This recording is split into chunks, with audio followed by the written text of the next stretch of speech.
मित्रों नमस्कार। मैं एस्ट्रोलॉजर बिंदु जवड़ी आपका अपने यूट्यूब चैनल पर स्वागत करता हूं और आशा करता हूं कि आपका स्नेह मुझे प्राप्त होगा। इसी विश्वास के साथ तो आइए चलते हैं भाग 12 में।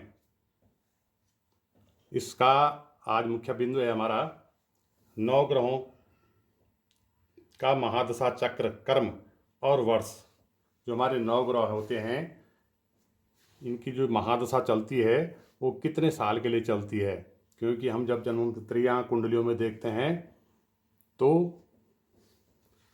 किसी न किसी ग्रह की उस समय दशा होती है। तो वही महादशा, जिसको हम बिंदुसूत्री दशा भी कह सकते हैं, प्रत्येक ग्रह की कितने कितने वर्षों के लिए होती है, वो हम इस इस चार्ट के माध्यम से भी समझ सकते हैं, जानेंगे। लेकिन इसको जानने के लिए मैंने सबसे पहले एक सूत्र यहाँ पर लिखा हुआ है। क्योंकि हमारे जो नौ ग्रह हैं, इनकी जो दशाएं चलती है वो एक सीक्वेंस वाइज चलती है, कर्म से चलती है, आगे पीछे नहीं चलती है। बजाय एक कर्म से लेकर के, सूर्य से लेकर के और शुक्र तक इनकी महादशा चलती है कुंडली में। तो इसके लिए हमको अलग अलग हमको इनको सीक्वेंस जाना जरूरी है। और इसके लिए सूत्र एक मैंने यहाँ पर लिखा हुआ है, जिसको हम कह सकते हैं, पढ़ सकते हैं। अ चम भौ रा ब्रा शम भू के शु। इसमें 9 अक्षरों का एक सूत्र बना हुआ है जो कि ज्योतिष में है। और आ का अर्थ मैंने इस पे लिख भी रखा है। आ से मतलब है आदित्य, अर्थात सूर्य ग्रह। चौ से मतलब हो गया, चौ से अर्थ हो गया इसका चंद्रमा। भौ से अर्थ हो गया मंगल। रा से अर्थ हो गया राहु। ब्र से अर्थ हो गया बृहस्पति। सा से अर्थ हो गया शनि। बू से अर्थ हो गया बुध।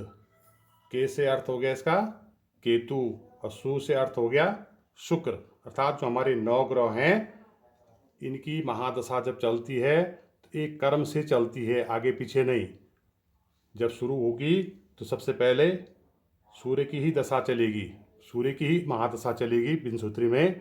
उसके बाद चंद्रमा की चलेगी, उसके बाद राहु मंगल की चलेगी, उसके बाद राहु की, उसके बाद बृहस्पति की, शनि की, बुध की, केतु की और शुक्र की।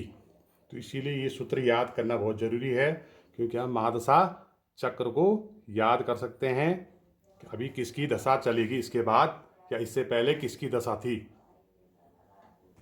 तो इसके लिए ये सूत्र मैंने यहाँ पर लिखा हुआ है, आ चम भो रा ब्रा शम भू केशु।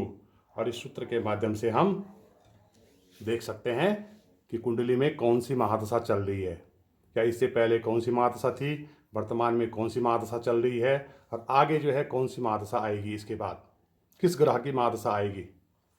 और प्रत्येक ग्रह की जो महादशा होती है वो कितने वर्षों के लिए होती है, वो मैंने इसमें दिखा रखा है। सबसे पहले सूर्य, जो अ से अर्थ है सूर्य। सूर्य की जो महादशा चलती है कुंडली में, जन्मपत्री में, वो 6 साल के लिए चलती है। अर्थात 6 वर्ष तक सूर्य बिंदुसूत्री दशा में रहता है। उसके बाद दूसरा जो चंद्रमा ग्रह है, इसकी महादशा 10 वर्ष हमारी जन्मपत्री में चलती है। चंद्रमा के बाद मंगल 7 वर्ष के लिए महादशा 7 वर्ष की होती है। मंगल के बाद राहु की महादशा चलती है, ये सबसे ज़्यादा 18 वर्ष हमारी जन्म पत्रिका में रहता है।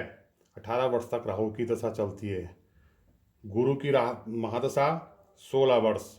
गुरु भी जब हमारे कुंडली में महादशा में आता है तो 16 वर्ष तक जो है विद्यमान रहता है। 16 वर्ष तक जो है गुरु की महादशा चलती है। गुरु के बाद शनि की महादशा आती है। शनि भी 16 वर्षों तक हमारी कुंडली में रहता है। शनि के बाद बुध की महादशा 17 वर्ष तक।